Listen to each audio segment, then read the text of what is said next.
స్వామి శరణం అయ్యప్ప. ఇప్పుడు ఈ బస్సు ఉన్నది కండిషన్ లేదు, క్లచ్ ప్లేట్లు పోయినాయి, బాగా హీట్ ఎక్కి రేడియేటర్ నుంచి వాటర్ కూడా మొత్తం వెళ్ళిపోయింది. ఇప్పుడు మేము మధ్య దారిలో ఆగిపోయినాము. ఏ హైట్ కొండ కూడా, ఈ కొండ అసలు ఎక్కట్లేదు. జర మూలమలుపు వచ్చినా కానీ మేము ప్యాసింజర్లను దిగి బండి తోయాల్సి వస్తుంది. ఇటువంటి దౌర్భాగ్య పరిస్థితి. టికెట్లు మాత్రం మొత్తం కలెక్షన్ చేసుకున్నారు. కానీ ఇంకో బస్సు ఎంటీ బస్సు ఇక్కడ నుంచి పంబ నుంచి ఎరిమెల్లి వెళ్ళే బస్సు కూడా ఆపుతుంటే ఎవ్వరు ఆపట్లేదు బస్సు. ఇప్పుడు ఇక్కడ నుంచి బస్సు వెళ్తుంది, కండిషన్ కూడా లేదు. ఈ బస్సు కూడా స్లోగా వెళ్తున్నది చూడండి, మీరు అబ్జర్వ్ చేయండి, స్లోగా వెళ్తున్నది. మేము ఇక్కడ నించొని ఉన్నాము, స్లోగా వెళ్తుంది ఈ బస్సు కూడా. ఇక్కడ కూడా కండిషన్ బస్సు లేదు. అందరు దిగి రోడ్ల మీద నించున్నాం చూడండి. మేము అందరం రోడ్డు మీద ఉన్నాం,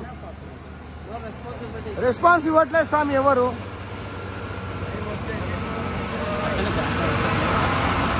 టైం వచ్చేసి 2:20 అవుతుంది. ఇప్పుడు చిన్న చిన్న పిల్లలు చిన్న చిన్న సాములు ఉన్నారు, చిన్న మణికంఠాలు ఉన్నారు.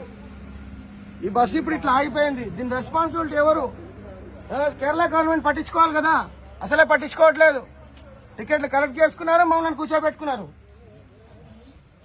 మళ్ళీ రిటర్న్ ట్రైన్ ఉంటది మాకు, దానికి క్యాచ్ చేయాలి కదా మేము. దయచేసి ఎవరైనా మాకు హెల్ప్ చేయండి. ఇక్కడ పోలీస్ వారు కానీ, పోలీస్ డిపార్ట్మెంట్ కానీ ఎవరైనా మాకు హెల్ప్ చేస్తారని కోరుకుంటున్నాం. స్వామి చేయండి.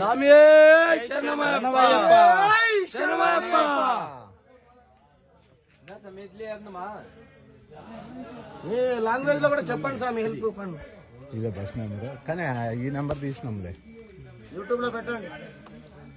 రేడియేటర్ వాటర్ తీసినా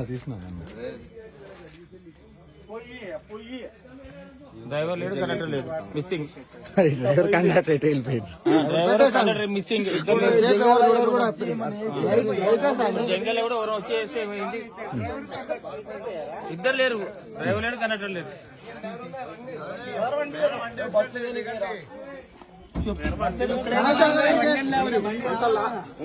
అంత లాంగ్ ఎందుకు ఇబ్బంది?